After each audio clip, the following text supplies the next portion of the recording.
What's up everybody? Welcome back to Intuition. In today's video, we're going to be answering some more Calc 1 final exam questions. These questions are going to be all about convergence of Taylor series. Taylor series are at the heart of calculus, and it's one of the most important concepts that you should take away after taking a calculus course. So you definitely want to make sure that you can answer these questions.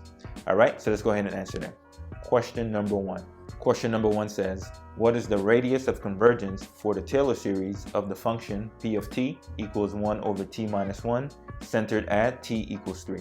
So to be able to answer this question, you definitely need to understand what a Taylor series is, and you definitely want to understand why a Taylor series would converge versus diverge. So remember, a Taylor series is the attempt to represent a function by a polynomial. Polynomials are well-behaved functions that are smooth and continuous, and all the derivatives are also smooth and continuous. So whenever you have a function that is well-behaved within a certain region, you can represent that function by a Taylor series within that region where the function is well-behaved. And the reason why we can represent a function by a Taylor series is because a Taylor series takes into consideration all the derivatives of a function. So if a function is well-behaved within a certain region, you can represent the function with a Taylor series like this. So when it comes to whether or not a Taylor series is going to converge or diverge, all you need to do is look out for points where the function is not well behaved. And now here's the catch. Not only do you want to make sure that the function is well behaved within the set of real numbers, but you also want to make sure that the function is well behaved within a region of complex numbers. The underlying theory that governs whether a Taylor series is going to converge or diverge is going to be dictated by complex numbers. So for this question, we're being asked to evaluate the Taylor series of the function 1 over t minus 1 centered at t equals 3. And when you look at this function, you can clearly see that it's going to misbehave at t equals 1 because at t equals 1, we have 0 in the denominator. So t equals 1 is going to be a point that the Taylor series will not include. So if we're going to write out the Taylor series for this function centered at 3, then this Taylor series is going to be valid as we move away from 3, but as soon as we cross t equals 1, the Taylor series is going to break down. And how far away is 1 from 3? 1 is 2 away from 3.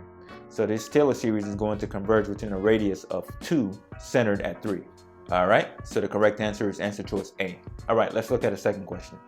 Question number 2 says, what is the radius of convergence for the Taylor series of the function p of t equals 1 divided by t squared plus 1 centered at the origin? Okay, so a similar problem here. Function is a little bit different. It's 1 over t squared plus 1. And if you plot this function on the real axis, this function is going to look smooth and continuous. It's a very well-behaved function on the real axis. But remember, it's not enough to just look at the real axis to decide whether or not a Taylor series is going to converge or diverge. You also have to take into consideration complex numbers.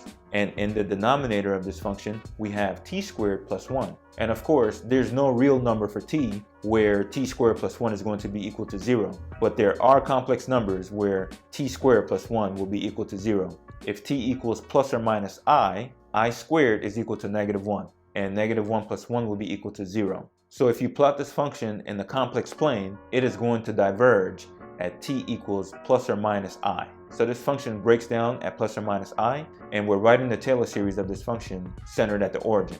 So we have to ask, how far is the distance of I or negative I from the origin? Well, that distance is going to be equal to 1, right? Because the absolute distance of I from the origin is equal to 1.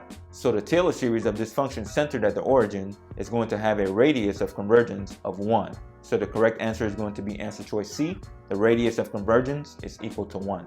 All right, so let's try another problem. Let's go on to question number 3. Question number 3 says, what is the radius of convergence for the Taylor series of the function p of t equals t to the 1/3 centered at t equals 2? We have a function t to the 1/3. Once again, if you plot this function on the real axis, it's going to be nice and smooth. But remember, for a Taylor series to converge, not only must the function be nice and smooth, all of its derivatives must be nice and smooth. And if you take the derivative of t to the 1/3, you get 1/3 times t raised to the negative 2/3, which is equal to 1 divided by 3 times t to the 2/3. So when you take the derivative, you get t to the 2/3 in the denominator. And clearly you can see that the derivative is going to misbehave at t equals 0. It's improper to divide by 0. When you divide by 0, you basically get infinity.